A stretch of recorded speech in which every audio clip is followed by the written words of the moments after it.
ونعوذ بالله من شرور أنفسنا ومن سيئات أعمالنا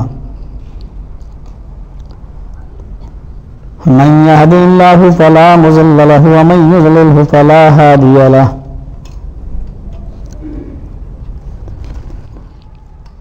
وأشهد أن لا إله إلا الله وحده لا شريك له وأشهد أن محمدًا عبده ورسوله أما بعد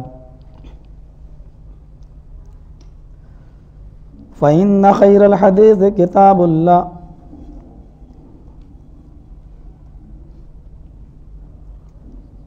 وخير الهدي هدي محمد صلى الله عليه وسلم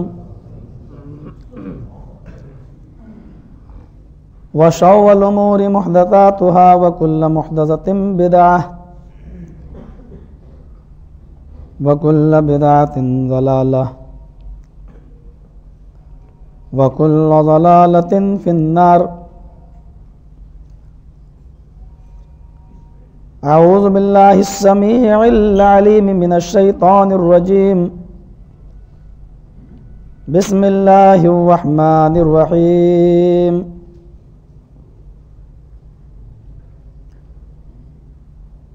ولن يؤخر الله نفسا إذا جاء أجلها والله خبير بما تعملون.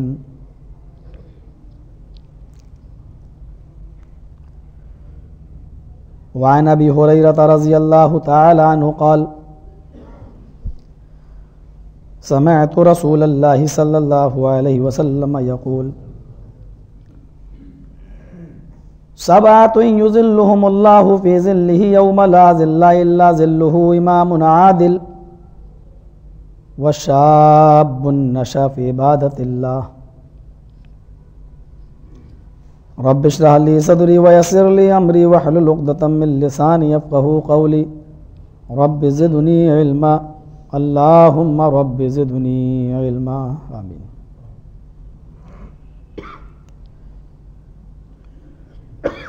حمد و ثنا، تعریف و توصیف، کبریائی و بڑائی اللہ رب العالمین کے لیے لائق و سزاوار ہے. وہی رب العالمین ہے، وہی احکم الحاکمین ہے، وہی ہمارا معبود و مسجود ہے، اور وہی ذات علی کل شیء قدیر ہے.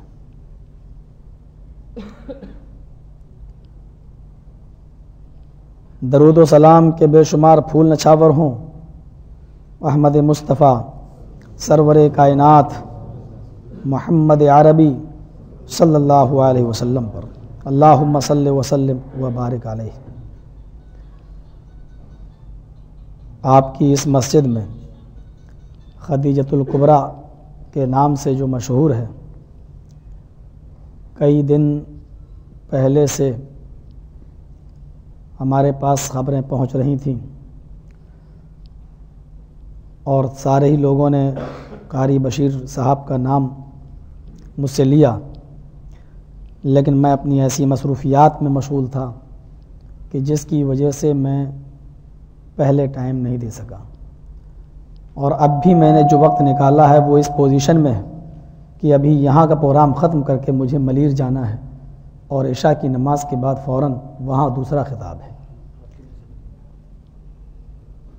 اس پروگرام کو پھر میں نے سوچا کہ چاہے جس طرح صحیح، چاہے ایک ہی دن میں 2 پروگرام کیوں نہ کرنا پڑیں، قاری صاحب کا حکم تھا تو پھر مجھے یہاں آنا پڑا. اللہ رب العالمین سے میں دعا کرتا ہوں کہ اللہ العالمین اس درس کو کہنے والے اور سننے والوں سبھی کے لیے مفید بنا دے. میں نے قرآن کریم کی جو آیت آپ کے سامنے تلاوت کی ہے اس کا سرسری طور پر پہلے ترجمہ ہم دیکھتے ہیں. وَلَن يُؤَخِّرَ اللَّهُ نَفْسًا إِذَا جَاءَ أَجَلُهَا وَاللَّهُ خَبِيرٌ بِمَا تَعْمَلُونَ.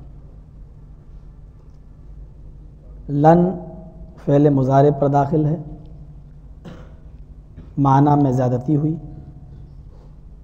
اللہ کسی بھی نفس کو ہرگز مہلت نہیں دیتا۔ اذا جاء اجلها، جب اس کی موت کا وقت آ جاتا ہے۔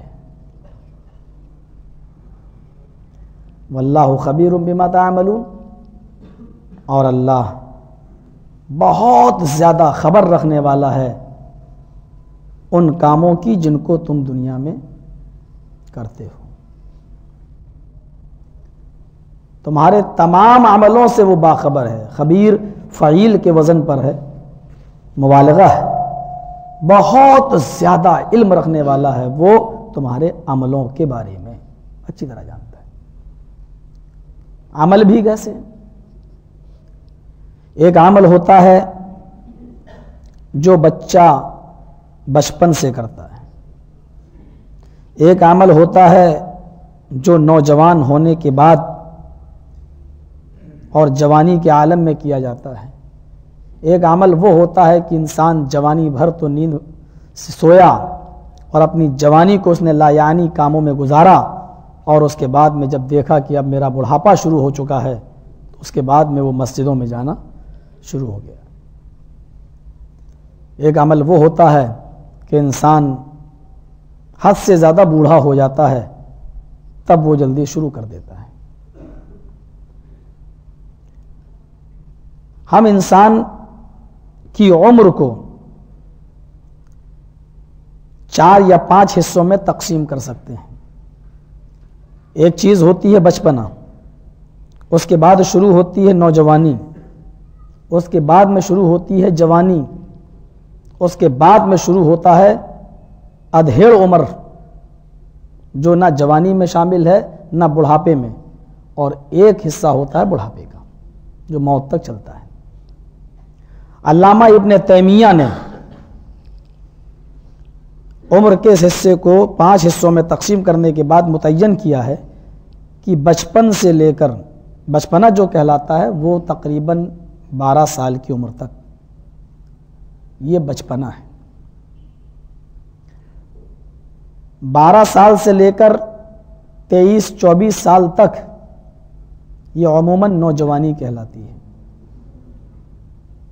جس میں انسان بہت اندھا ہو جاتا ہے، اور 25 سال سے لے کر 40 سال تک کا یہ حصہ یہ جوانی کہلاتا ہے، اور 40 سال سے لے کر 55 سال تک کا یہ حصہ یہ ادھیڑ عمر کا حصہ کہلاتا ہے، ادھیڑ کا، اور 55 سے اوپر جتنا بھی آدمی جاتا ہے وہ بڑھاپے کا حصہ کہلاتا ہے۔ یہاں آج میں آپ سے جو خطاب کر رہا ہوں، میرا خطاب 12 سال سے لے کر 24 سال تک اور 25 سے لے کر 40 سال تک یعنی نوجوانی اور جوانی سے تعلق رکھتا ہے۔ میری اس تقریر سے یا میرے اس خطاب سے یہ نتیجہ نہ نکالا جائے کہ ہمارا آج کا یہ درس 40 سال سے اوپر کے لوگوں کے لیے نہیں ہے، یہ مطلب نہ نکالا جائے، بلکہ جو لوگ اس عمر کے دائرے میں ہیں 12 سے لے کر 40 سال کے بیچ میں ان لوگوں کو یہ بتانا چاہتا ہوں کہ یہ عبادت اللہ رب العالمین کو سب سے زیادہ پسند ہے۔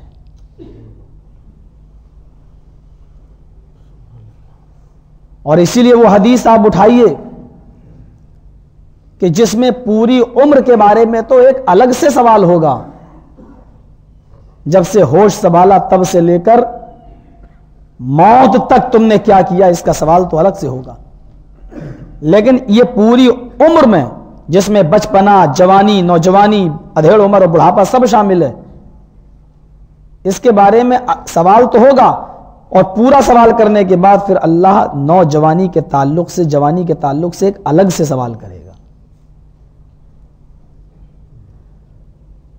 لا تزال قدم عبد یوم القیامہ حتی یسأل عن 4 وفی روایت اخری عن 5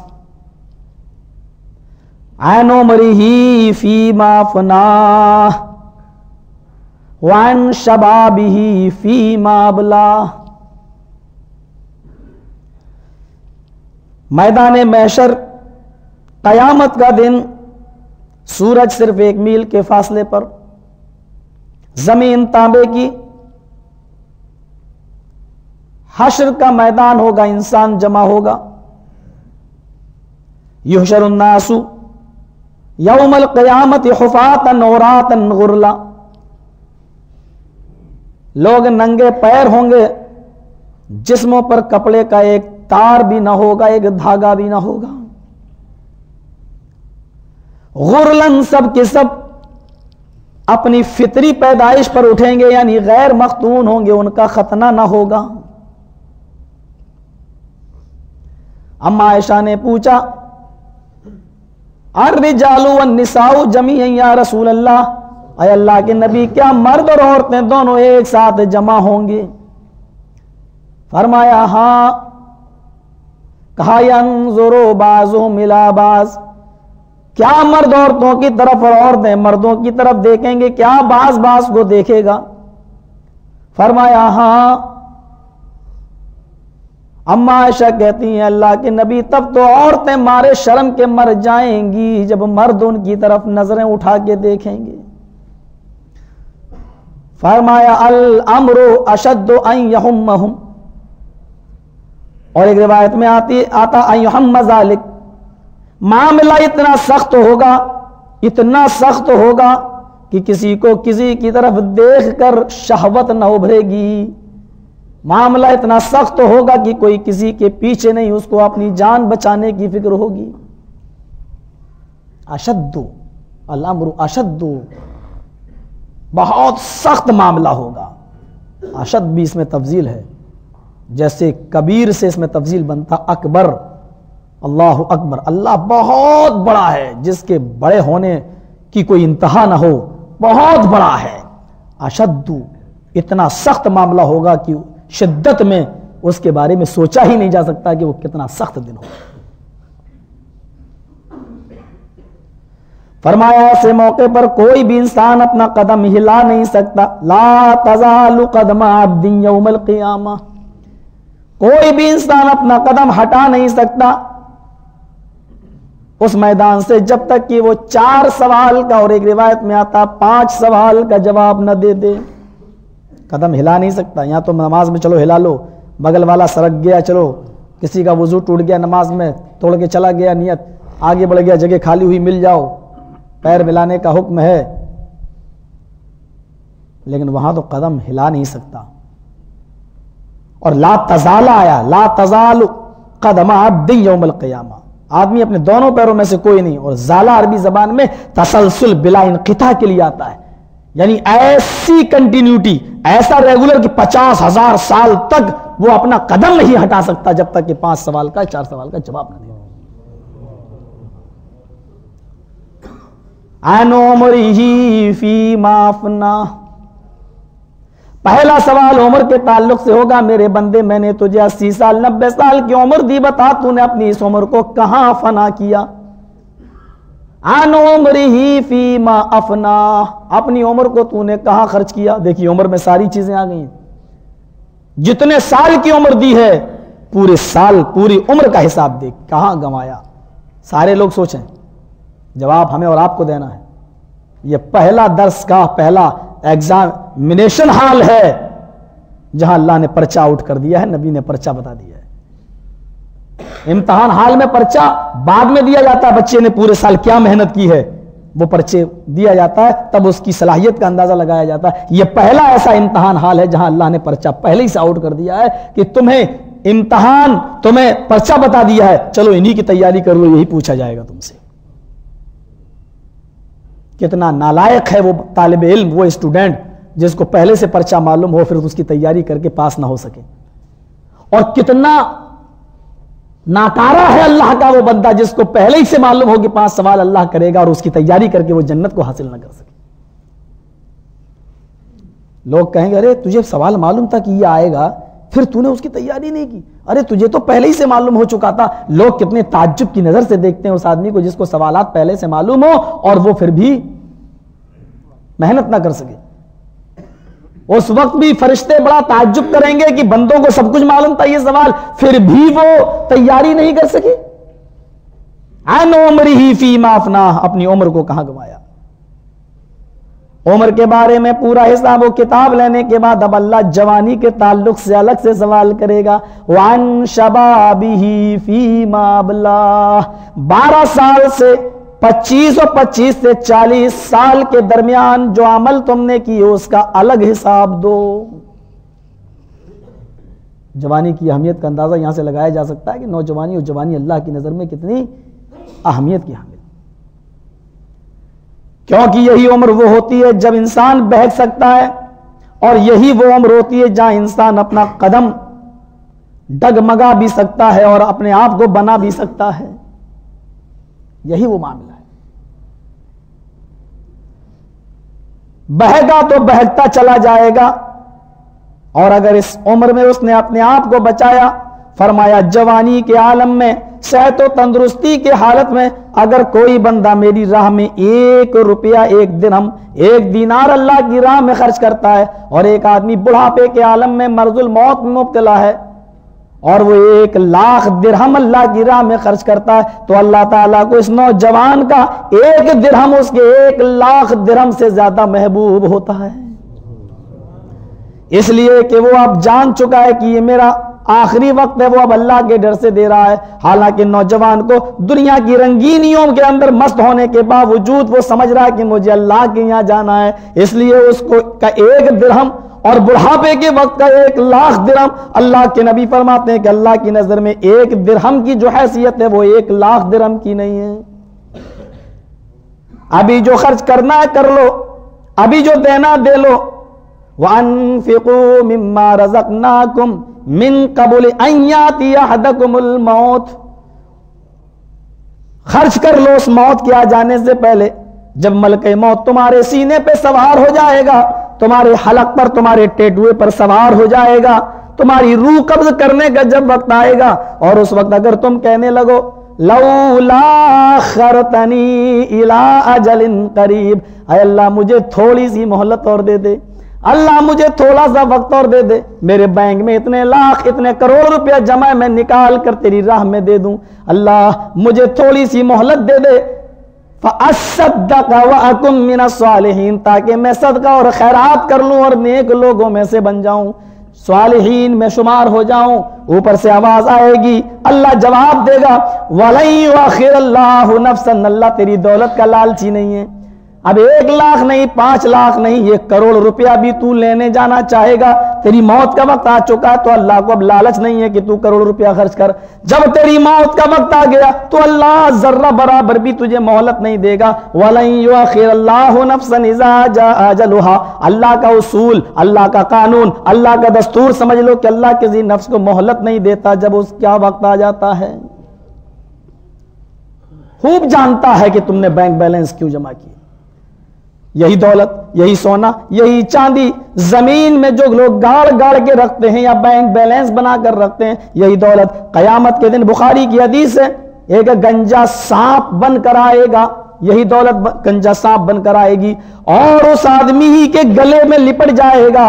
وہ اس کو ہٹانا چاہے گا تو ہٹا نہیں سکے گا. وہ پوچھے گا اے سانپ, اے زہریلے سانپ تو کون ہے, وہ ہٹانا چاہے گا نہیں ہٹے گا. وہ سانپ جواب دے گا, اللہ اس کو زبان عطا فرمائے گا, اور وہی گنجا اور زہریلا سانپ جواب دے گا انا کنزک وانا مالک, میں تیرا وہی خزانہ ہوں, وہی مال ہوں جس کو تو بینک بیلنس بنا کر رکھتا تھا, زمین میں گاڑ کے رکھتا تھا. اللہ کے نبی فرماتے ہیں, بخاری کی حدیث ہے کہ اس سانپ اتنا زہریلا ہوگا کہ اگر وہ اس زمین کے اوپر ایک پھنکار مار دے, ایک پھنکار مار دے, تو اس کے ایک سانپ کے زہر سے اس روئے زمین کے اوپر پھر کبھی کوئی ہریالی پیدا نہ ہو, اس کے زہر کے اثر سے کبھی کوئی ہریالی پیدا نہ ہو. نوجوانی کے تعلق سے الگ سے سوال. اس کے بعد سوال ہوگا وہاں مال ہی, مال کہاں سے, من این اکتسبہ, کہاں سے کمایا, وَأَيْنَ أَنفَقْتَهُ, اور خرچ کہاں کیا. چوتھا سوال عمر کے بارے میں, جوانی کے بارے میں, مال کہ اقتصاد کے بارے میں، یعنی کمایا کہاں سے، وَأَيْنَ أَنفَقْتَ، اور انفاق کے بارے میں، خرچ کہاں کیا۔ چوتھا سوال، کماؤ بھی جائز طریقے سے، اور کمانے کے بعد اس کو خرچ کہاں کر رہے ہیں، وہ شکل بھی دیکھی جائے گی، کہیں ایسا تو نہیں وہ تمہاری کمائی حلال، کہیں ایسا تو نہیں لایانی چیزوں میں اور فضول چیزوں میں جا رہی ہے، کمایا کہاں سے اور خرچ کہاں کیا۔ 4 اور 5واں سوال یہ ہوگا کہ علم جو تم نے حاصل کیا اس کو لوگوں تک کہاں تک پہنچایا، اور اس علم سے تم نے کتنا فائدہ اٹھایا۔ 5 سوال جب تک کوئی بندہ نہیں دے دے گا تو اس میں جوانی کی ایک اہمیت ہے۔ اللہ کے نبی فرماتے ہیں قیامت کا دن ہوگا، میدان محشر ہوگا، ایک سورج 1 میل کے فاصلے پر ہوگا، آدمی سورج کی گرمی برداشت نہیں کر پا رہا ہوگا، کوئی پسینے میں ٹخنے، کوئی گھٹنے، کوئی کمر، کوئی کاندھے کے برابر پسینے میں ڈوبا ہوا ہوگا، اور کچھ لوگ ایسے ہوں گے جو کہہ رہے ہوں گے اللہ میدان محشر کی تکلیف ہم سے برداشت نہیں ہو رہی ہے، اس سے تو بہتر ہے کہ تو مجھے جہنم کے اندر پھینک دے۔ چیخ پڑیں گے اللہ اس سے تو بہتر ہے کہ تم مجھے جہنم میں ڈال دے۔ یہ وہ لوگ ہوں گے جنہوں نے ابھی جہنم کو دیکھا نہیں ہوگا، جہنم کا معائنہ نہیں کیا ہوگا، وہ میدان محشر ہی کی تکلیف برداشت نہ کر سکیں گے اور جہنم میں جانے کی تمنا کرنے لگیں گے۔ اللہ کے نبی فرماتے ہیں ساری کائنات پریشان ہوگی، اس موقع پر صرف 7 قسم کے لوگ اللہ کے عرش کے سائے میں ہوں گے۔ 7 قسم کے لوگ اللہ کے عرش کے سائے میں ہوں گے جن کو میدان محشر، محشر کے میدان میں سورج کی گرمی کوئی نقصان نہ پہنچائے گی۔ اللہ وہ 7 لوگ کون ہیں؟ عن ابی ہریرہ رضی اللہ تعالی عنہ قال سمعت رسول اللہ صلی اللہ علیہ وسلم یقول 7 یظلهم اللہ فی ظلہ یوم لا ظل الا ظلہ۔ 7 قسم کے لوگ اللہ کے عرش کے سائے میں ہوں گے اور اللہ کے عرش کے سائے کے علاوہ کوئی دوسرا سایہ نہ ہوگا۔ یا اللہ وہ 7 قسم کے لوگ کون ہیں؟ ان میں سے پہلا آدمی بتایا امام عادل، عدل و انصاف کرنے والا امیر، ایسا امیر جو سب کے ساتھ عدل و انصاف کرتا ہو۔ میرا موضوع اس طرف نہیں ہے اس لیے اس کی تشریح چھوڑ دیتا ہوں۔ دوسری چیز آئیے وَشَابٌ نَشَأَ فِي عِبَادَةِ اللَّهِ، دوسرا وہ جوان بھی اللہ کے عرش کے سائے میں ہوگا جو اللہ کی اپنے رب کی عبادت میں لگا ہوا ہے۔ جوان کو لیا ہے، حالانکہ بوڑھے لوگ بھی عبادت کر رہے ہیں، اس کا مطلب یہ نہیں کہ بوڑھے لوگ نہیں، لیکن جوانی کی عبادت اللہ کو اتنی پسند ہے کہ اگر کوئی آدمی جوانی کی عبادت، کیونکہ موت کا کوئی بھروسہ نہیں ہے کہ کب آ جائے، اگر نوجوانی کے عالم میں یا جوانی کے عالم میں کوئی مر گیا اور وہ عبادت کرتا ہوا گیا، عابد بن کر گیا، تو اللہ رب العالمین ایسے عابد کو، ایسے عبادت گزار جوان کو اللہ قیامت کے دن اپنے عرش کے سائے میں جگہ دے گا جہاں سورج کی گرمی اس کو کوئی نقصان نہیں پہنچا سکتی۔ صحابہ اور انبیاء کرام کی زندگی پر نظر ڈالیے تو آپ کو پتا چلے گا۔ عراق کا پرانا نام بابل تھا، اس بابل کی ایک بستی کا نام تھا اور۔ دنیا میں جو 7 عجوبے مشہور تھے، 7 عجوبے آج بھی ہیں، 7 عجائب جن کو کہتے ہیں 7، ان 7 عجوبوں میں ایک بابل کی فضا میں لٹکتا ہوا باغ بھی تھا جو زمین اور آسمان کے وسط میں بیچ میں لٹکا ہوا تھا، اور اس پہ باقاعدہ پھل فروٹ پیدا ہوتے تھے۔ اس باغ کی رکھوالی کرنے والے جو لوگ تھے ان کو کلدانی قوم یا چارلس قوم کہا جاتا تھا، اور بڑی پڑھی لکھی تہذیب یافتہ ایجوکیٹڈ قوم تھی یہ کلدانی قوم یا چارلس۔ اس قوم اور اس باغ کے جو بابل میں تھا، اس باغ کے جو خصوصی لوگ تھے اس نگرانی کرنے والے، اس کے رکھوالے، اس میں مکھ خاص چیف جو رکھوالی کرنے والا تھا وہ تھا آزر، ابراہیم کا باپ آزر، یہ خاص تھا اس کا، اور اسی آزر کے گھر میں موحد ابراہیم علیہ السلام پیدا ہوئے۔ اتنی پڑھی لکھی قوم تھی لیکن اس کے باوجود وہ سب مشرک تھے، بتوں کے پجاری تھے۔ اس قوم میں ابراہیم علیہ السلام نے آنکھ کھولی، آزر کے گھر میں پیدا ہوئے، لیکن فطری طور پر بتوں کی نفرت ان کے دلوں میں آ گئی۔ تھوڑے سے بڑے ہوئے، باپ نے کہا ان بتوں کو بیچ کر آؤ، دیکھیے ابھی جوانی نہیں آئی، بچپنا ہے، اور ان بتوں کو گھسیٹتے ہوئے لے کے جا رہے ہیں، رسی میں باندھ لیا اور لے کر جا رہے ہیں۔ کیا کہتے ہیں، کون خریدے گا ان بتوں کو جن کو میں گھسیٹتا ہوا لا رہا ہوں؟ یہ چلانے کی طاقت بھی نہیں رکھتے۔ اسلامی کیسٹ کا مرکز سلفی کیسٹ سینٹر، منظور کالونی، گجر چوک، کراچی۔ میں ان کو گھسیٹ رہا ہوں، کسی کا ہاتھ ٹوٹتا ہے، کسی کا پیر ٹوٹ رہا ہے، یہ اندھے لنگڑے لولے بہرے، کون خریدے گا ان کو؟ قوم کے لوگوں نے شکایت کی، آزر تیرا بیٹا اس طریقے سے کہتا ہے۔ آزر نے بلایا اور ابراہیم علیہ السلام کو ڈانٹا۔ تھوڑا اور بڑے ہوئے، یہ تو میرے معبود ہو نہیں سکتے، میں کس کی عبادت کروں؟ معبود کی تلاش میں پریشان ہیں، رب حقیقی کو جاننا چاہتے ہیں۔ رات میں ایک ستارہ نظر آیا، کہنے لگے ہاذا ربی، یہی میرا رب ہے۔ ستارہ غروب ہو گیا، کہنے لگے نہیں نہیں، جو ستارہ غروب ہو جائے وہ میرا رب نہیں ہو سکتا ہے۔ تھوڑی دیر لگی، چاند کے اوپر نظر پڑی، چاند کو دیکھا، کہنے لگے ہاذا ربی، یہی میرا رب ہے۔ صبح کی روشنی نے چاند کو بھی چھپا دیا، بولے نہیں نہیں، جو چیز چھپ جائے، غروب ہو جائے، وہ میرا رب نہیں ہو سکتی۔ اب صبح کی روشنی میں سورج کی طرف نظر پڑتی ہے، سورج بڑا ہے، چاند سے ستاروں سے بڑا نظر آیا، چیخ پڑے سورج کو دیکھ کر، ہاذا ربی ہاذا اکبر، یہی میرا رب ہے اور یہ سب سے بڑا ہے۔ لیکن شام ہوئی، سورج بھی غروب ہو گیا، کہنے لگے نہیں نہیں، جو چیز غروب ہو جائے وہ میرا رب نہیں۔ صاف کہنے لگے میرا رب تو وہ ہے فطرنی، جس نے مجھے پیدا کیا، جس نے زمین و آسمان کو پیدا کیا۔ میرے بھائیوں، ایک انسان اپنے رب حقیقی کو تلاش کرنا چاہتا ہے، اس کو 24 گھنٹے سے زیادہ نہیں لگا، سورج کو بھی دیکھا، چاند میں بھی تھپیڑے کھائے، ستاروں پر بھی نظر پڑی، لیکن 24 گھنٹے گزرنے سے پہلے اس نے رب حقیقی کو پہچان لیا۔ آج مسلمان، ہمیں پوری زندگیاں گزر جاتی ہیں مزاروں کی، قبروں کی مٹی چاٹتے چاٹتے اور ان کے مزاروں پر اپنے سروں کو پٹکتے پٹکتے، لیکن آج تک ہم اپنے معبود حقیقی کو پہچان نہیں پا رہے ہیں کہ پیدا کرنے والا کون ہے، موت دینے والا کون ہے۔ میرے پیارے ساتھیوں، ذرا تصور تو کرو، اگر ان باباؤں میں بیٹا بیٹی دینے کی طاقت ہوتی تو دنیا کے اندر کوئی بھی آدمی بانج نہ ہوتا۔ دنیا کے اندر سارے لوگ باباؤں کے مزار پہ جا کے آج اولادیں لے لیتے۔ بہت سے موقعوں پر دیکھو، مرد اور عورت میں کوئی بیماری نہیں ہے لیکن بچے نہیں ہیں۔ تصور کیجئے، یہ قانون، یہ قدرت کون ہے، کون چلا رہا ہے؟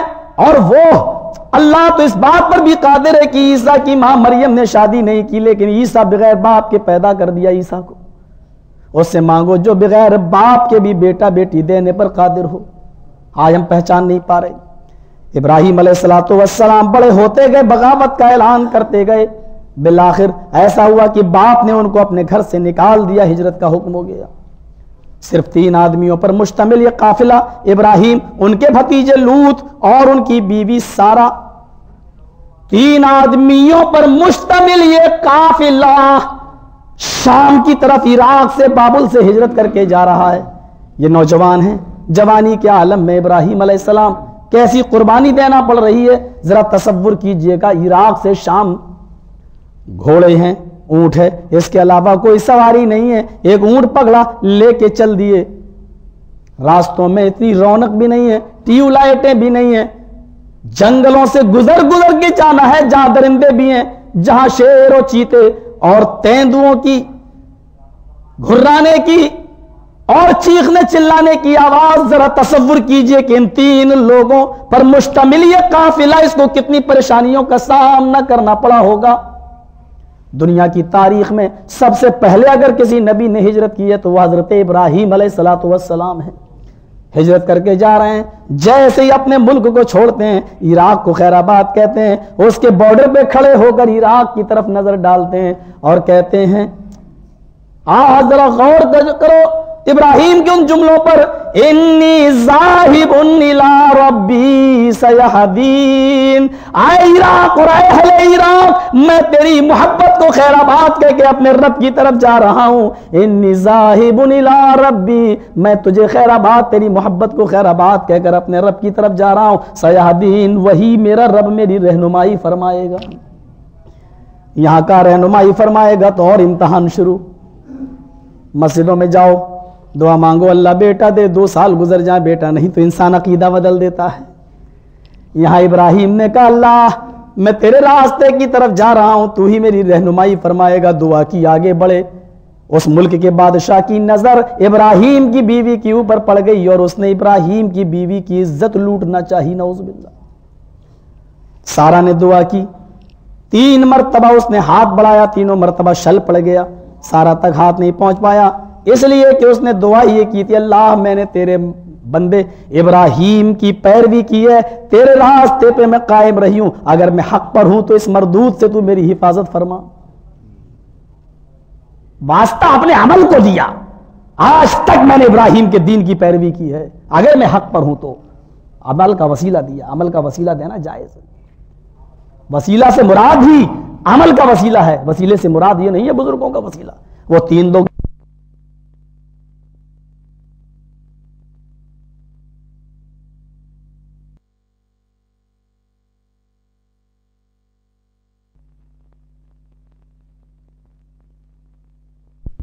انہوں نے بھی عمل کا ہی وسیلہ دیا تھا، عمل کا وسیلہ کسی دوسرے موقع پہ سننا جب توحید کا موضوع، وسیلہ ہی عمل کا ہوتا ہے۔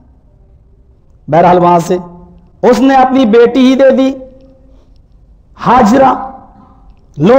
ہاں کچھ روایتوں میں بہن کا بھی تذکرہ آتا ہے کہ وہ بادشاہ کی بیٹی نہیں بلکہ بہن تھی، لیکن مولانا صفی الرحمان صاحب مبارک پوری، جن کی کتاب پوری دنیا میں اول نمبر پہ آئی تھی، ان کی تحقیق یہ ہے کہ وہ بہن نہیں بلکہ بیٹی تھی بادشاہ کی، اپنی بیٹی تھی جس کو نکاح میں حضرت ابراہیم نے لے لیا ہاجرہ کو، اور اسی ہاجرہ کے بطن سے اللہ رب العالمین نے ایک بچہ عطا فرمایا جس کا نام تھا اسماعیل۔ اسی ہجرت کے دوران 85 سال کی عمر کے اندر حضرت ابراہیم کو اللہ نے اسماعیل علیہ السلام اسماعیل دیا۔ اسماعیل علیہ السلام ابھی اپنی ماں کا دودھ ہی پی رہے ہیں، ہاجرہ کا بھی شیر خوار بچے ہیں کہ ایک اور امتحان آ جاتا ہے اس جوان ابراہیم پر۔ اب تو خیر بوڑھے ہو چکے ہیں، 85 سال کی عمر میں تو بچہ ہی ملا، لیکن زندگی پوری جوانی کے عالم میں پوری آزمائشی میں گزر گئی۔ اب بڑھاپے میں بھی آزمائش آ رہی، جاؤ اپنے بچے کو چھوڑ کے آؤ، کیونکہ تمہارا بڑھاپا ہے، اس بچے کو بھی آزمائش کی بھٹیوں میں تپانا ہے تاکہ یہ سونا تپ کر کندن بنتا ہے، کہتے نہیں لوہا تپ کر کندن بنتا ہے، اس کو بھی تپایا جائے تاکہ یہ ایک مضبوط انسان بن جائے۔ جاؤ اور اپنے اس بیٹے کو اسماعیل کو ایک بیابان جنگل میں چھوڑ کے آؤ اور فلاں فلاں بستی میں چھوڑ کے آؤ۔ چھوڑنے جاتے ہیں، اللہ تیرا حکم ہے، بے آب و گیا وادی مینا کے میدان میں اپنی بیوی کو ہاجرہ کو چھوڑتے ہیں اور اس شیرخوار بچے کو، جہاں پرندوں کا بھی گزر نہیں ہوتا ہے، پرندوں کا بھی گزر، کیونکہ پرندے بھی ایسی جگہ گھونسلہ بناتے ہیں جہاں ان کو پانی آسانی سے مل جائے، لیکن پرندے وہاں گھونسلہ نہیں بنائے اس لیے کہ وہاں پانی بھی دور دراز تک نہیں ہے۔ اس بے آب و گیا وادی میں چھوڑ دیا اور بٹھا کے چلنے لگے پیٹ پھیری۔ ہاجرہ نے کہا ابراہیم مجھے چھوڑ کے کہاں جا رہے ہو؟ جواب نہ دیا، کچھ نہیں بولے، آگے جا رہے ہیں۔ ہاجرہ اپنے بچے کو چھوڑتی ہے اور ابراہیم کے پیچھے دوڑتی ہے، پیچھے سے دامن پکڑ کے کھینچتی ہے، اِلَىٰ مَن تَتْرُكُنَا، آئے میرے شوہر مجھے کس کے حوالے چھوڑ کے جا رہے ہیں؟ آپ اکیلے جا رہے ہیں، میں اور میرا بچہ، ان 2 لوگوں کے علاوہ کوئی یہاں میری مددگار نہیں ہے، مجھے کس کے حوالے چھوڑ کے جا رہے ہیں؟ اِلَىٰ مَن تَتْرُكُنَا۔ ابراہیم نے اپنی بیوی کی طرف، ہاجرہ کی طرف پلٹ کر نہیں دیکھا، صرف چہرہ گھمائے کہا اللہ، اللہ کے سپرد توحید سیکھو، توحید۔ تم تو باباؤں کے مزاروں کے اور تم تو ان کی سڑ میں ان کی حفاظت میں آتے ہو. تم تو یہ کہتے ہو جنگل کا جنات میری حفاظت فرمائے, اس گھر کا فلاں بابا میری حفاظت فرمائے. ابراہیم نے درس دیا اپنی بیوی کو, بے آب ہو گیا وادی میں, تو کیا درس دیا؟ قرآن پڑھو. اللہ, اللہ کے سپرد کر کے جا رہے ہیں. فرما بردار بیوی نے اللہ کا نام سنا, ابراہیم کا راستہ کلیئر کر دیا, اور جواب کیا دیا؟ اذن لا یضیعون اللہ ابدا, اگر آپ نے مجھے اللہ کے سپرد کیا ہے تو اللہ مجھے ضائع نہ کرے گا, مجھے برباد نہ کرے گا. اذن لا یضیعون اللہ ابدا, تب تو ہمارا رب مجھے ضائع نہ کرے گا. وہیں پر بٹھائے رکھی, بچے کو دودھ پلا رہی ہیں, لیکن ماں کی پستان میں بھی اتنا ہی دودھ نکلے گا جتنی اس نے غذا کھائی ہے. بچے کو پیاس کی شدت محسوس ہوئی, پانی نہیں ہے. حال دیکھیے, پانی نہیں ہے. ہاجر اپنے بیٹے اسماعیل کے لیے پانی کی تلاش میں دوڑ رہی ہیں. ان کی دوڑنے کی سٹائل بھی قرآن بیان کرتا ہے. اور پھر دوڑی تو ایسی دوڑی کہ صفا پہاڑی پہ چڑھ کے کوئی قافلہ دیکھ رہی ہیں کہ مجھے کوئی قافلہ, کوئی تجارتی قافلہ مل جائے, میں ان سے تھوڑا سا پانی لے لوں. قافلہ دیکھ رہی ہیں, قافلے کا گزر بسر نہیں. کہاں سے نکلے گا اس خطرناک جنگل سے, اس راستے سے کون گزرے گا؟ صفا سے اتری, مروا پہ چڑھ گئی. کاش کوئی آنے والا مل جائے, کوئی اس بستی کے آس پاس بھی کوئی بستی مل جائے. صفا سے مروا جاتی ہیں, مروا سے صفا آتی ہیں, صفا سے مروا, اور مروا سے صفا. اس کے بعد 7 چکر لگائے. 7 چکر لگانے کے بعد اپنے بچے کے پاس آئی اور کہا اللہ, جتنا ایک عورت کر سکتی ہے محنت اتنی میں نے کر لی. سمجھ رہے ہیں؟ تقدیر پہ بھروسہ کرنا, ایمان لانا ضروری ہے, لیکن تقدیر پہ بھروسہ کر کے ہاتھ پہ ہاتھ رکھ کر بیٹھ جانا یہ جرم عظیم ہے. میں نہیں کروں گا, میری تقدیر میں ہوگا کھانا تو میں ملے گا, نہیں تو نہیں ملے گا, میں کیوں محنت کروں؟ لگا بندوق چلا, میری تقدیر میں ہوگی موت تو ملے گی, نہیں تو نہیں. چھوڑ دو اونٹ جنگل میں, نہیں, تقدیر میں اگر کھونا ہی لکھا ہوگا تو کھو جائے گا. اللہ کے رسول نے فرمایا پہلے اونٹ باندھ دو, بعد میں اللہ پہ بھروسہ کرو. یعنی پہلے تدابیر کر لو, سارے اصول اپنا لو, تب اللہ اور معاملہ اللہ کے سپرد کر دو. یہ ہے تقدیر کا مطلب. تقدیر کا مطلب یہ نہیں پتہ نہیں میری تقدیر میں جنت ہے یا جہنم, چلو ہمیں نہیں, ہم کچھ نہیں کر رہے ہیں, نماز نہ روزہ, تقدیر میں ہوگا تو ہمیں جنت مل جائے گی, نہیں تو جہنم تو ہے ہی. ہاجرہ نے یہی کیا, تقدیر پہ بھروسہ کر کے نہیں بیٹھ گئی ہاتھ پہ ہاتھ رکھ کر کہ مجھے کیا مطلب ہے, اللہ کے سپرد کر دیا معاملہ, اللہ ہمیں ضائع نہیں کرے گا تو بس وہ کہیں سے بھی انتظام کرے گا. نہیں, صفا سے مروا, مروا سے صفا, صفا سے مروا, مروا سے صفا, محنت کی ہے انہوں نے, دوڑی. ایک عورت جتنی کوشش کر سکتی تھی اس نے کی, اور اس کے بعد میں معاملہ اللہ کے اختیار میں دے دیا کہ اللہ جتنا میں کر سکتی تھی میں نے محنت کی ہے, اب معاملہ کیا میں نہیں جانتی, میرے بیٹے کی زندگی کیسے بچے گی, تو جان. دل سے جو آہ نکلتی ہے وہ اثر رکھتی ہے, پر نہیں طاقت پرواز مگر رکھتی ہے. ہاجرہ کی یہ دعا 7ویں آسمان کو چیرتی ہوئی عرش معلی سے ٹکرائی, اور اللہ نے اس کو شرف قبولیت بخشا. اسماعیل کو توفیق دی, وہ ایڑیاں رگڑنے لگے, اور جبرائیل کو حکم دیا جس جگہ اسماعیل ایڑیاں رگڑ رہا تو اپنا پر اسی جگہ پہ مار دے. جبرائیل نے پر مارا, اسماعیل علیہ السلام کی ایڑیوں کے پاس زمزم کا چشمہ پھوٹ پڑا. جیسے ہی دیکھا یہ توحید کا انعام ہے, میرے بھائیو رب کو پکارو, محنت ضرور کرنا پڑے گی, محنت ضرور کرنا پڑے گی, لیکن بدلہ ملے گا. ہاں, شرک اور بدعت میں محنت نہیں ہے, یہ تعویذ لے لے, اپنے گلے میں لٹکا لے, دعا یاد کرنے کی ضرورت نہیں, رات میں ڈراؤنا خواب بند ہو جائے گا. محنت کرنے کی ضرورت نہیں ہے, یہ 50 روپے 51 روپے کا تعویذ اپنے گلے میں پہن لے, پیشاب بھی کر اس کو پہن کر لیٹرین میں بھی جا, کچھ نہیں کرنا پڑے گا. شرک اور بدعت کے کاموں میں محنت نہیں ہوتی, توحید کے اندر محنت ہوتی ہے, لیکن پھل اچھا ملتا ہے. اسماعیل ایڑیاں رگڑ رہے ہیں, پانی کا چشمہ پھوٹ پڑا. ہاجرہ نے دیکھا پانی تو بہ رہا ہے ادھر ادھر, تو منڈیر بنانے لگی, روکنے لگی, اور روکتے روکتے اپنی عبرانی زبان میں کہنے لگی زم زم زم زم, رک جا رک جا, ٹھہر جا ٹھہر جا, اور انہوں نے ایک منڈیر بنا دی. امام کائنات جناب محمد رسول اللہ نے فرمایا اگر ہاجرہ اس کی منڈیر نہ بناتی تو اللہ تعالیٰ اس پانی کو ساری دنیا میں پہنچا دیتا. ٹنوں پانی نکلتا ہے, ٹنوں, کنٹل نہیں. کتنا پانی، پوری دنیا کا حاجی آتا ہے حج کرنے. اب تو پائپ لائن مدینہ تک پہنچا دی گئی ہے. امریکہ پریشان ہے کہ آخر ایسا کون سا کنواں ہے جہاں سے اتنا پانی نکلتا ہے، اور پورے مدینہ میں اور مکے میں بلکہ اور دوسرے بڑے بڑے شہروں میں بھی پائپ لائن پہنچا دی گئی ہے، اور حاجی اتنا حج کرنے جاتا ہے اور لے کے آتا ہے لاکھوں حاجی، اور اس پانی میں ایک قطرے کی بھی کمی نہیں ہوتی ہے. امریکہ نے جب شاہ فیصل کا زمانہ تھا تو ان سے کہا تھا کہ مجھے تحقیق کی اجازت دیجئے کہ میں جانچوں. انہوں نے کہا میں کسی کافر کو اندر آنے کی اجازت نہیں دے سکتا. پھر اس نے کہا ٹھیک ہے میں مسلمانوں ہی کو بھیجوں گا. امریکہ کے 5 سائنٹسٹ کو بھیجا، وہ مسلمان تھے. شاہ فیصل نے ان سے سگنیچر لے لیے کہ اگر کوئی بات ہوتی ہے، خطرہ ہوتا تو میری حکومت اس کی ذمہ دار نہیں. لے لیا. شاہ فیصل کا زمانہ ہے. 5 سائنٹسٹ زمزم کے کنویں کے اندر گھستے ہیں تحقیق کے لیے کہ پانی کہاں سے آتا ہے.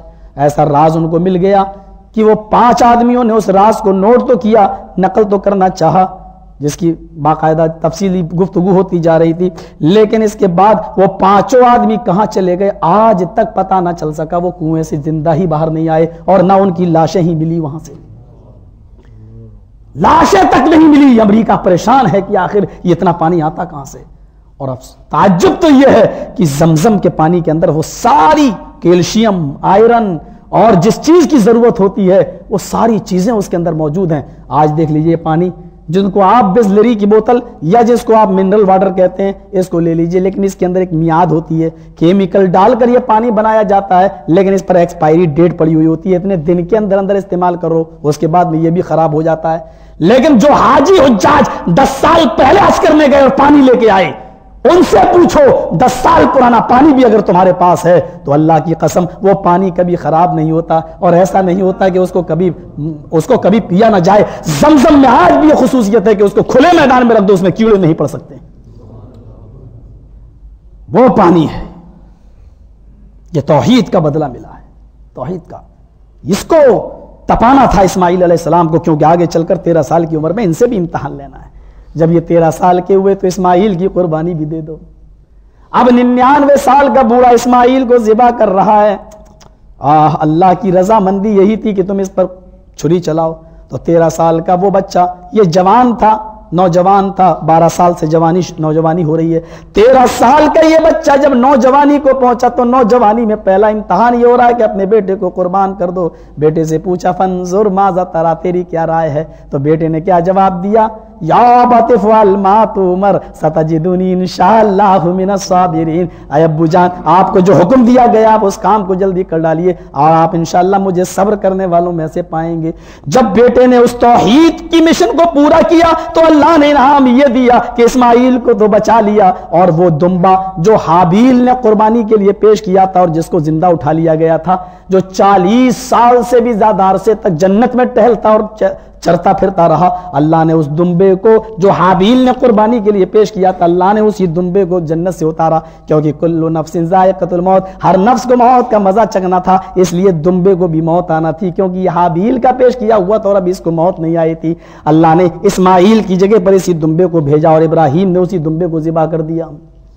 بعض روایات میں آتا چھری تو اسماعیل کی گردن پہ چل رہی تھی لیکن دمبا ذبح ہو رہا تھا، اور اوپر سے آواز غیب سے آ رہی تھی وَقَدْ وَنَادَيْنَاهُ أَن يَا إِبْرَاهِيمُ قَدْ صَدَّقْتَ الرُّؤْيَا إِنَّا كَذَلِكَ نَجْزِي الْمُحْسِنِينَ. ابراہیم بس بند کر، بس رک جا، ہم نیک لوگوں کو اسی طریقے سے بدلہ دیا کرتے ہیں. پیچھے مڑ کے دیکھا تو دمبا. یہ توحید کا پھل ہے. اٹھاتے جاؤ دیکھتے. یوسف علیہ السلام کیا حیثیت، خوبصورتی کو کیا مقام ملا خوبصورتی کو. اگر خوبصورتی کی کوئی حیثیت ہوتی تو 12-11 بھائیوں نے مل کر کنویں میں نہیں پھینکا ہوتا. پھینک دیا کنویں میں، قافلہ آیا نکال لے گیا، بادشاہ مصر نے خرید لیا. فلما بلغ معه السعی.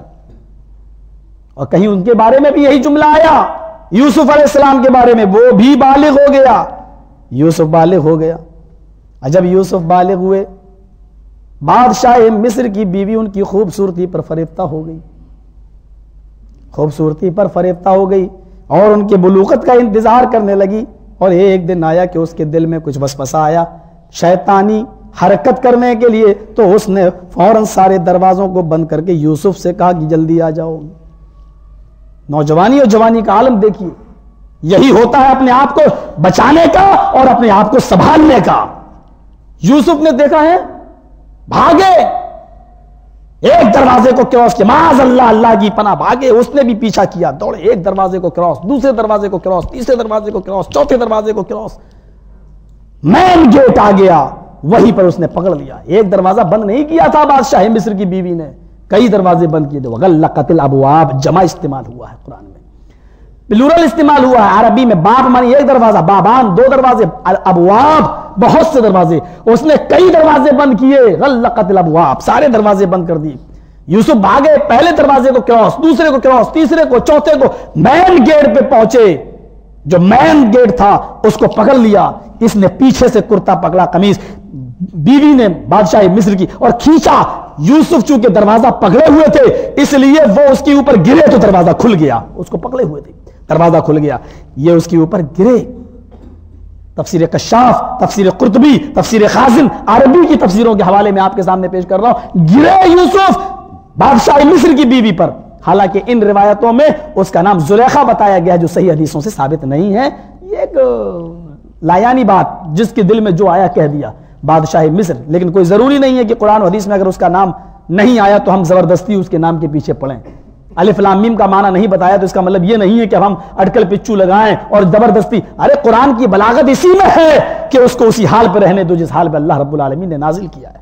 لا تقربوا هذه الشجرہ، اے آدم تم اس درخت کے قریب مت جانا، اے آدم اور حوا تم اس درخت کے قریب مت جانا۔ اب کوئی ضروری نہیں ہے کہ جب اللہ نے نہیں بتایا کہ وہ کس چیز کا درخت تھا، نبی نے نہیں بتایا تو ہم اس کے پیچھے پڑے رہیں کہ وہ گیہوں کا تھا، گندم کا اور مرچ کا، فلاں کا۔ قرآن کی بلاغت اسی میں ہے کہ اس کو اسی حال پہ رہنے دو، یہی معجزہ ہے قرآن کا۔ دروازہ کھل گیا، یوسف بادشاہ مصر کی بیوی کے اوپر ہے۔ اب تصور کیجئے سامنے اس عورت کا شوہر کھڑا ہے، بادشاہ کھڑا ہے، اس پوزیشن میں کس کے اوپر الزام لگے گا؟ عورت نیچے ہو، یوسف اس کے اوپر ہو، سامنے بادشاہ کھڑا ہو، فوراً الزام لگاتی ہوئی کہتی ہے کہ اسی نے یہ میری عزت لوٹنا چاہتا ہے، اور جو تیری بیوی کے ساتھ اس طریقے کی حرکت کرے اس کی کیا سزا ہونی چاہیے؟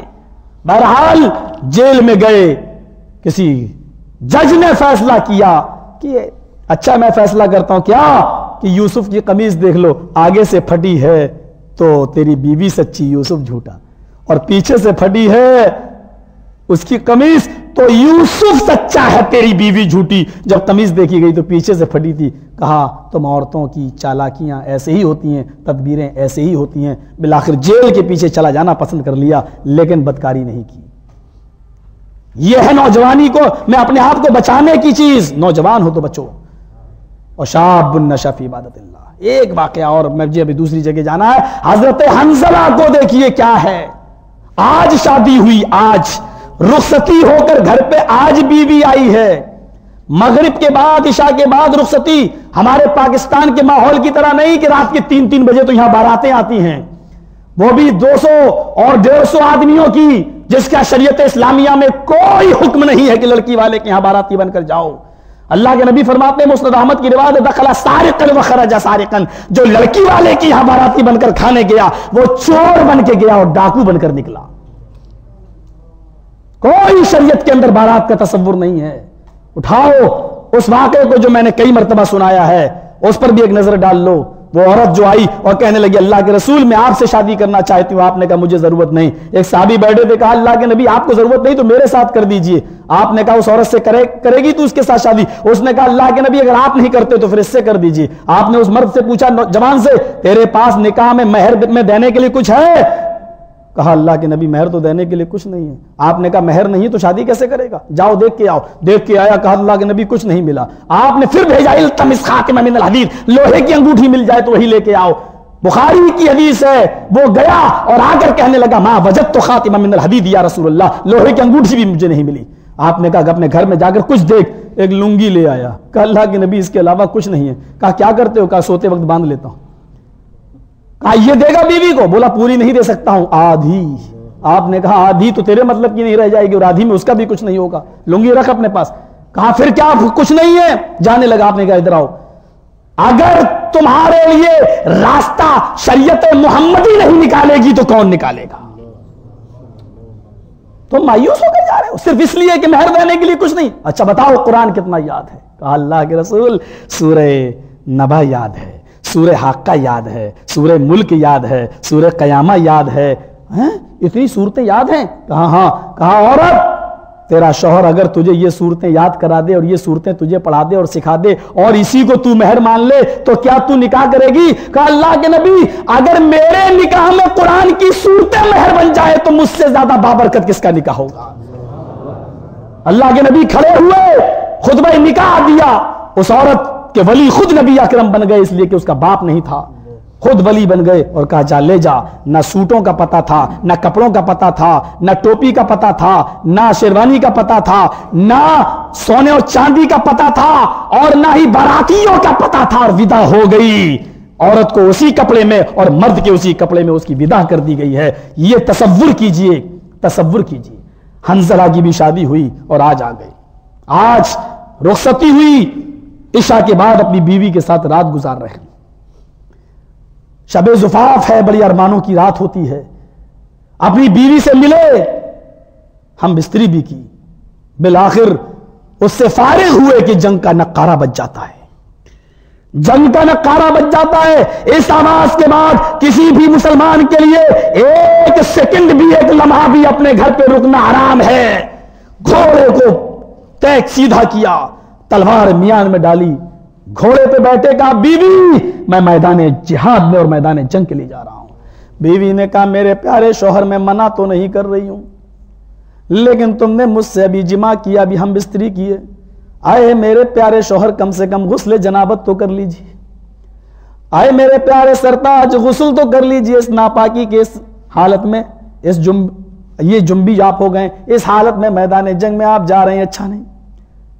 دوسرا نقارہ بجتا ہے کہ جلدی سے نکلو. حنظلہ کہتے ہیں میری پیاری بیوی اب اس آواز کے بعد میرے لیے ایک لمحہ بھی گھر پہ رکنا اچھا نہیں. میری وصیت یہ ہے کہ میدان جنگ میں جا رہا ہوں, اگر میں شہید کر دیا گیا تو تمہیں پوری اجازت دیتا ہوں کہ تم عدت گزار کر دوسرا نکاح کر لینا, اور اگر میں آ گیا تو پھر اللہ کی مرضی. اس کے بعد میں چل دی, میدان جنگ میں گئے اور مردانہ وار جہاد کیا. کئی کافروں کو واصل جہنم کیا. جہنم رسید کرنے کے بعد ایک تیر حضرت حنظلہ کے بھی لگتا ہے, اور کسی کافر نے کے ہاتھوں حضرت حنظلہ بھی شہید کر دیے جاتے ہیں. اللہ کے نبی صلی اللہ علیہ وسلم ان کے دفنانے کی تیاری کر رہے ہیں, کیونکہ شہید کو غسل نہیں دیا جاتا ہے, شہید کو کفن نہیں پہنایا جاتا ہے. جس کپڑے میں شہید شہادت پاتا ہے اسی کپڑے میں بغیر نماز جنازہ اور بغیر غسل و کفن کے اس کو دفن کر دیا جاتا ہے. اسی طریقے سے حنظلہ کو بھی اسی طریقے سے دفن کرنے کی تیاری ہو رہی ہے. حنظلہ کی بیوی کے پاس سے خبر آتی ہے, اے اللہ کے نبی حنظلہ کو غسل دے دیجئے. کہا اللہ کے نبی نے, اے حنظلہ کی بیوی کیا تو جانتی نہیں ہے کہ شہیدوں کو غسل نہیں دیا جاتا؟ کہا اللہ کے نبی مسئلہ مجھے معلوم ہے کہ شہیدوں کو غسل نہیں دیا جاتا ہے, اس لیے کہ شہید خون کی حالت میں یہ قیامت کے دن اٹھے گا اسی حال میں کہ اس کے جسم سے خون ٹپک رہا ہوگا, اور اللہ تعالیٰ کہے گا آئے فرشتوں ان کو دیکھ رہے ہو جس خون کی حالت میں اٹھے, یہ میرے راہ میں شہید ہونے والے بندے ہیں, میں نے بھی ان کا حساب و کتاب معاف کیا اور بغیر حساب و کتاب کے ان کو جنت میں داخل کر دو. مجھے معلوم ہے کہ شہید کو غسل نہیں دیا جاتا, لیکن اے اللہ کے نبی آج مجھے بتانا پڑ رہا کہ میں ان کو وہ غسل کی بات نہیں کر رہی ہوں. حضرت حنظلہ نے مجھ سے ہم بستری کی تھی اور اسی حالت میں وہ اٹھے تھے اور میدان جنگ میں گئے اور وہ شہید کر دیے گئے. اللہ کے نبی کم سے کم ان کو وہ غسل دے دیجئے جو بیوی سے ملنے کے بعد دیا جاتا. اللہ کے نبی ابھی تھوڑی دیر کے لیے کچھ سوچ میں پڑ گئے کہ کیا کیا جائے اس مسئلے میں. تھوڑی دیر کے بعد چہرے پہ مسکراہٹ آتی اور کہتے ہیں اے حنظلہ کی بیوی تیرے شوہر کو میں غسل نہیں دے سکتا, تیرے شوہر کو آسمان سے اترنے والے 70,000 فرشتے غسل دے رہے ہیں. 70,000 فرشتے, غسیل الملکہ نہیں غسیل الملائکہ ہے تیرا شوہر. فرشتوں نے تیرے شوہر کو غسل دیا ہے, اور آج کے بعد یہ حنظلہ نہیں ہے بلکہ غسیل الملائکہ ہے. یہ ہے نوجوان, آج اپنے آپ کو پہچانے نوجوان, اور نوجوانی کی عبادت اللہ کو زیادہ پسند ہے. مجھے دوسری جگہ جانا ہے. اللہ رب العالمین سے ہم دعا کرتے ہیں کہ اللہ العالمین ہمیں جوانی میں عبادت کرنے کی توفیق عطا فرما, اور جو بوڑھے ہیں اللہ ان کی عبادتوں کو بھی تو قبول فرما لے, اور ہمیں نیک عمل کی توفیق دے. وآخر دعوانا الحمدللہ رب العالمین. السلام علیکم.